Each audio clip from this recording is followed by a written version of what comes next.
My name is Amelia Rhodes, and I'm 35 years old. I've lived in the same city my whole life. Same skyline, same river cutting through downtown, same coffee shop on the corner where the barista doesn't need to ask my name anymore. For a long time, that sameness felt like proof that I was stuck. Then I met Lucas, and for a little while, I thought maybe it meant I was steady. We'd been together for about 8 months when he said the thing that cracked something quiet and essential inside me. 8 months of what I thought was real, different. Not the casual, half-done situationships and almost relationships I'd wasted my early 30s on. Lucas felt intentional. He showed up on time, remembered what I said, asked follow-up questions days later.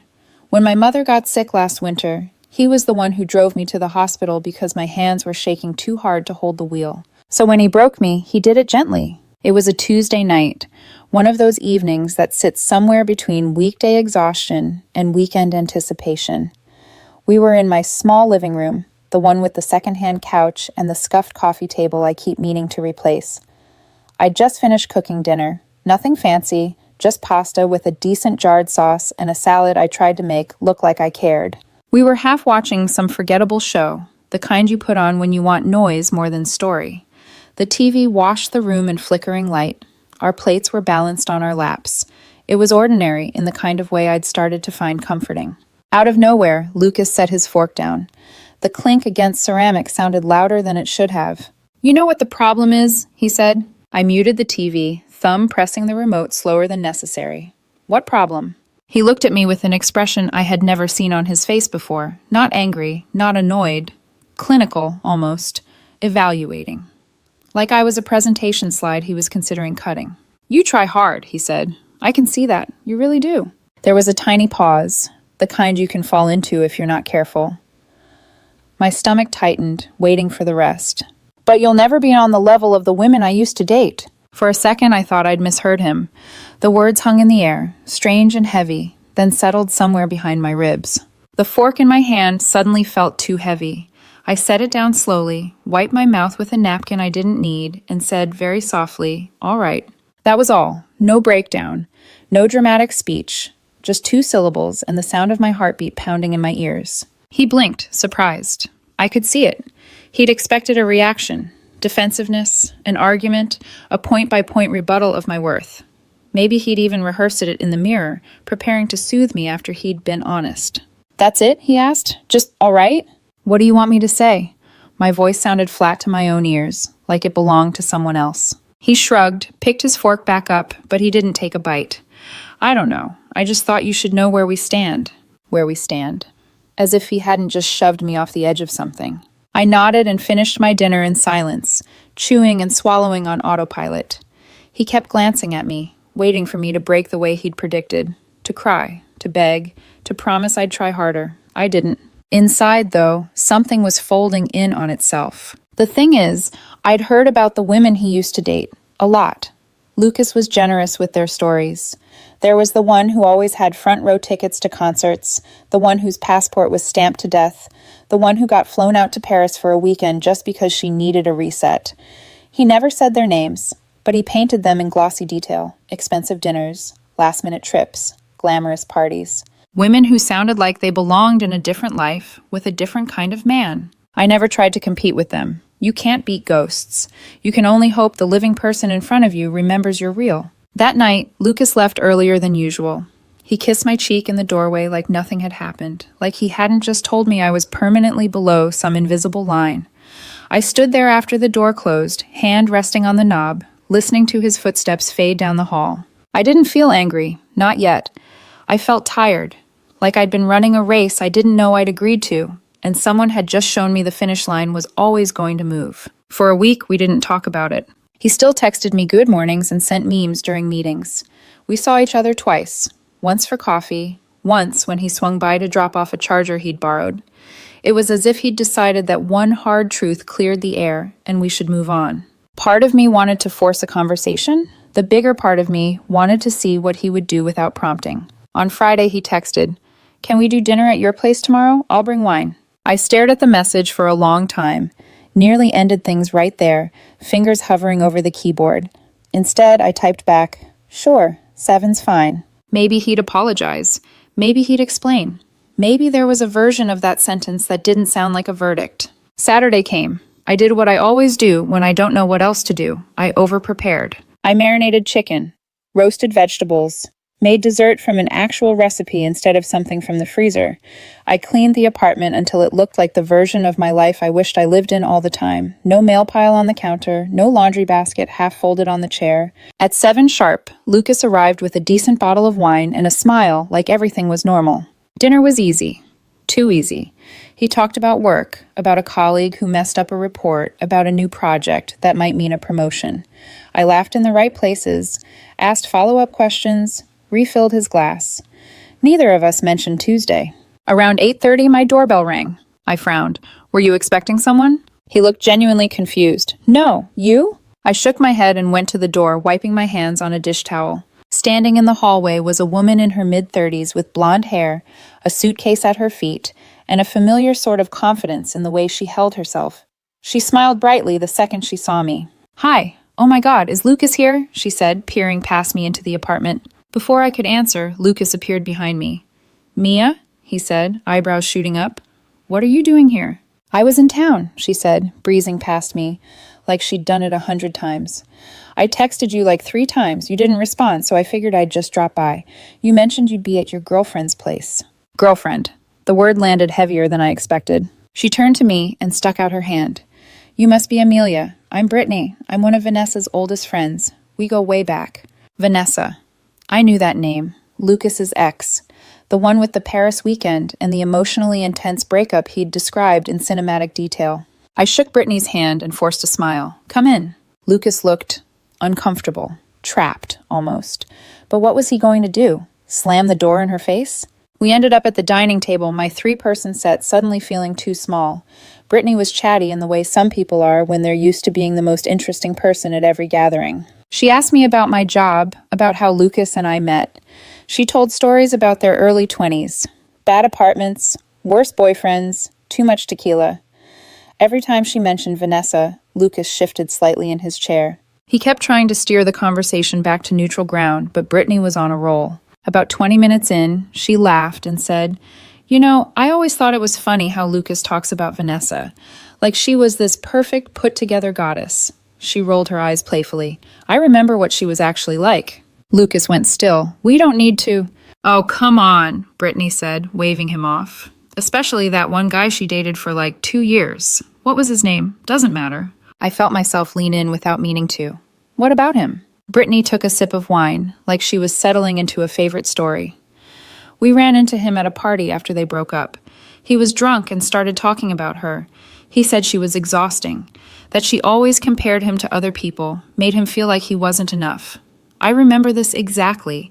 He said dating her was like being in a competition he didn't know he was losing. The words hit me like déjà vu. Competition. Not enough. A race you didn't know you'd entered. The room went very, very quiet. Lucas stared at his plate, his jaw tightened. Brittany, oblivious or pretending to be, kept talking.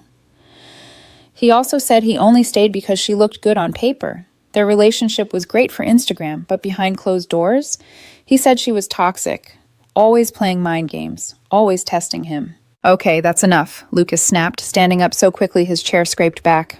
I think you should go, Britt. She blinked, startled. What? Why? Just go. His voice was low, controlled, in that way people get when they're trying very hard not to explode. Brittany looked between us, suddenly realizing she'd stepped on a landmine she didn't know was there. Okay, I'm sorry if I... It's fine, I said automatically, even though nothing about this was fine. She gathered her things, hugged Lucas quickly, then gave me an apologetic little grimace on her way out. The door closed with a soft click. Silence swallowed the apartment. I sat there, hands folded in my lap, feeling the echo of that man's words. Words I'd never heard, but somehow already knew. Is that true? I asked finally, my eyes on Lucas. About her. About the comparisons. He dragged a hand over his face. Her ex was bitter. You know how people get after breakups. That's not what I asked. He met my gaze then, and for the first time since I'd known him, I saw something like panic flicker there. He opened his mouth, closed it, then grabbed his jacket from the back of the chair. I need to go, he said. You can't just leave after... Watch me. He walked to the door, opened it, and didn't look back. I sat there and listened as his footsteps retreated down the hall, then rose and went to the window just in time to see his car pull away, taillights glowing red in the dark. I stood there for a long time, watching the empty street, feeling the shape of a realization I couldn't name yet, pressing up against my chest. Maybe I hadn't been the only one in a competition I didn't know I'd signed up for. Lucas didn't reach out for 3 days. Not a text, not a call, not even the passive-aggressive Instagram story he usually posted when he felt misunderstood. The silence was so complete it felt curated, designed, like he was trying to teach me something, or punish me for a truth he wasn't ready to look at. On the 4th morning, his name lit up my phone. It wasn't a short message. It was the kind of text that has clearly been drafted, deleted, rewritten, revised, and finally sent with a breath held in the sender's chest. Amelia, I've been thinking about Saturday. Brittany was completely out of line. She didn't know what she was talking about. She barely even knew Vanessa, not really. And honestly, I think she gets off on stirring up drama. I don't want our relationship affected by some exaggerated story from a random party years ago. I need you to trust me. That was the whole message. But what struck me wasn't what he said, it was what he didn't. He never denied any of it. Not the comparisons, not the emotional games, not the pattern. He only called the ex's ex-boyfriend bitter and Brittany dramatic. My phone rested on my thigh, the message still glowing on the screen, while my mind replayed moments from the last 8 months with a new, sharper clarity, like someone had finally turned on the overhead lights in a dim room I'd been pretending looked cozy. The times Lucas had mentioned his exes in ways that seemed harmless, but left a lingering ache. Vanessa always dressed up when we went out. Casey never needed reassurance like that. Rachel used to surprise me with tickets or trips. It was her thing. Little comments, tossed casually, but always landing like small stones in my chest. And now, after hearing Brittany's story, the shape of the pattern was unmistakable. Lucas admired women who made his life look better on paper, and feared the ones who made him feel ordinary. I wasn't sure where I fell, maybe somewhere in between, maybe nowhere at all. I didn't respond. Not immediately. I let the message sit there while I moved through the next few days with a quiet, heavy awareness. One I didn't know what to do with yet. Then, almost a full week after Brittany's visit, I heard a knock at my door. It was almost 10 at night. I opened the door to find Lucas standing there, hair messy, eyes red-rimmed like he hadn't slept. He was holding his phone in one hand, as if he'd been rehearsing something from its glow the entire drive over. "Can we talk?" he asked. His voice wasn't cold this time, it wasn't controlled, it was fragile. I stepped aside, letting him in. He walked past me and stopped in the middle of my living room, the same place he'd told me I wasn't on the level of his exes. The irony wasn't lost on me. We sat on opposite ends of the couch, the air felt like static. "I've been thinking a lot," Lucas said finally, fingers twisting together, about what Brittany said, about everything. I waited. "Maybe I have been unfair to you," his voice cracked a little. "Maybe I do compare too much." There was a long pause before he lifted his eyes to mine. "But it's because I have high standards, Amelia. Is that so wrong?" I inhaled, slow and steady. High standards are fine. Treating someone like they'll never be good enough is different. He flinched, a small involuntary reaction. "I never said that," he whispered.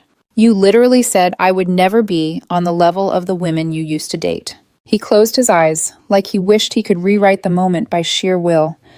"I was upset that day. I didn't mean it like that." "How did you mean it?" His mouth opened, closed, opened again. Nothing came out. For the first time, I realized Lucas wasn't cruel. He wasn't calculating. He wasn't even malicious. He was lost. Lost in a script he didn't know he'd memorized. One where love was a performance review and intimacy required constant comparison. But recognizing the source didn't soften the impact. "Lucas," I said gently, "we both know this isn't working." He looked shattered. "I don't want to lose you." "You don't have me," I said softly. "You have some idea of who you want me to be, and I can't be that person." His breath shook as he stood. Tears slipped down his face, the kind that come from a place where someone is breaking open for the first time in their adult life. He didn't try to hug me, didn't ask me to reconsider, didn't accuse me of anything. He just whispered, "I'm sorry," and walked out the door. This time I didn't follow him to the window. I sat on the couch for a long time after he left, hands resting in my lap, feeling something inside me settle.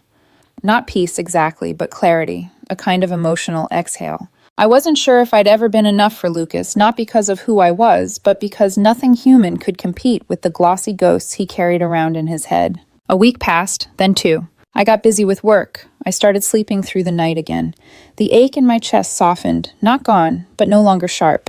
Then one afternoon, my phone buzzed. It was Brittany. "Hey, can we meet for lunch? There's something you should know." And for the first time in weeks, my pulse quickened, slow but steady, because the story I thought was ending suddenly wasn't finished at all.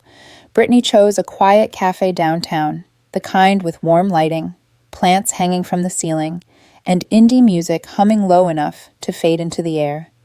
When I walked in, she was already there, stirring her iced latte with the kind of nervous energy people have when they're about to say something they debated keeping to themselves. She stood when she saw me. "Amelia, hey." "Hi," I said, sliding into the seat across from her. "You said there was something I should know?" Brittany exhaled, long and heavy, like she'd been holding the breath all morning. "I've been thinking about that night," she said carefully, "and I probably shouldn't be getting involved again. But I feel like you deserve the truth." Something cold pressed against my ribs. "Okay." She leaned closer, voice lowering. "I talked to another friend of Vanessa's, someone who dated the guy I mentioned that night, the one who said all those things about her." I nodded, waiting. "Well, he wasn't the only one. Apparently a lot of the things Vanessa used to brag about, trips, expensive dates, all the grand gestures Lucas probably told you about, they were exaggerated, sometimes completely made up." "Made up?" I repeated. "Yeah," Brittany grimaced. She wanted people to think she was living this incredible, glamorous life. But half the time she was just posting things that weren't real. The ex who supposedly flew her to Paris? He told people he bought both their tickets on discount, and she turned it into a luxury getaway story. Stuff like that. I sat very still, because suddenly everything clicked. Lucas hadn't been comparing me to real women. He'd been comparing me to myths, polished illusions, Instagram-ready highlight reels, stories told with just enough truth woven in to make the lies believable. "So he was comparing me to fantasy," I said slowly. Brittany's expression softened. "To something that never existed. Not really." It hit harder than I expected. The relief, the anger, the absurdity of it all. "I'm telling you this because you looked crushed that night," Brittany continued, "and you shouldn't have been. None of what she made him believe was true. Not the glamour, not the perfection, none of it." I nodded, grateful in a way words couldn't hold. "Thank you." She reached across the table and squeezed my hand once, quick and sincere. "You're better off, I promise you."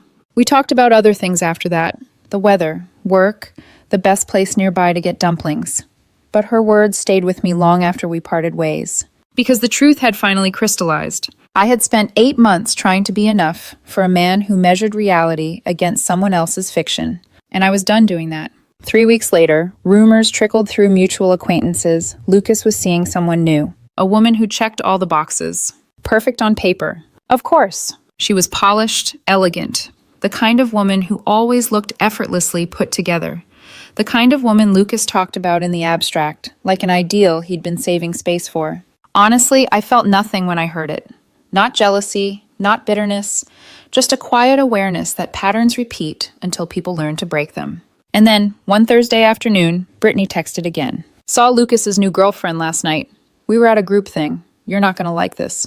Before I could respond, another text came through. "He's already doing it again." I stared at the message until it blurred. We met for coffee later that week. Brittany looked worn out, frustrated in the way friends get when they want to shake someone they care about into self-awareness. "It was the same thing," she said, stirring her drink. "The whole night, Lucas kept making these little comments, how his ex used to cook like this, or dress like that, or plan spontaneous trips. You could see his new girlfriend trying to smile through it, but she looked lost, like she was trying to decode a test she didn't know she was taking." A familiar ache bloomed in my chest, old pain, but softer now, like pressing a bruise that had mostly healed. "He hasn't learned anything," Brittany said. "He's still chasing some impossible standard." "Because he never realized it wasn't real," I murmured. She nodded, lips pressing together. "Exactly." I left the cafe that day feeling something unexpected. Gratitude. Not for the hurt, not for the months I spent trying to earn something that should have been freely given, but gratitude that I got out before I shrank myself into someone unrecognizable. 4 months after the breakup, on a quiet Sunday afternoon, I ran into Lucas. I was in a bookstore, fingertips brushing the spines of new releases, when I heard a familiar voice behind me. Amelia? I turned. He looked different. Not bad, just diminished, softer around the eyes, shoulders not quite as straight, like the shine he carried back then had been buffed down by something real. Hey, I said. How have you been? He asked, trying for casual but landing closer to fragile. I'm good. You? He hesitated. Actually, not really. I waited. Can we talk just for a minute? We walked to the cafe next door and sat by the window. He ordered tea, didn't touch it. I broke up with her, he said abruptly. The new girl. I heard, I said gently. It was me, he said, voice low. Same pattern, same problems. I kept comparing her to, I don't even know who anymore. Someone perfect, I guess. Someone better. Someone who doesn't exist. I didn't say anything. He continued, staring at his hands. I started seeing a therapist. After the breakup, after the second one in 4 months, actually, I figured maybe the problem was me. He swallowed hard. And it is. There was no defensiveness this time, no justification, no pretty words to soften the truth. Just honesty, raw, shaky, unarmored. I don't expect anything from you, Lucas said finally, lifting his eyes to mine. I'm not here to fix things or ask for another chance. I wanted you to know I see it now. What I did, how I made you feel, and I'm sorry, Amelia, you deserve better. The apology didn't heal anything. It didn't rewrite what happened, but it settled something in me. We talked for a few more minutes, light topics, safe spaces. Then he stood. I should go, he said quietly. We hugged, a brief, gentle press of arms, the kind of hug you give someone when you're not angry anymore, when the goodbye is real. Take care of yourself, I said. You too. I watched him walk away through the glass, shoulders hunched, hands in pockets. I didn't feel sad, or triumphant, or nostalgic. I felt free. 2 months later, I started seeing someone new. Nothing dramatic. 5 dates, good conversations, no comparisons, no ghosts. When I cooked, he thanked me.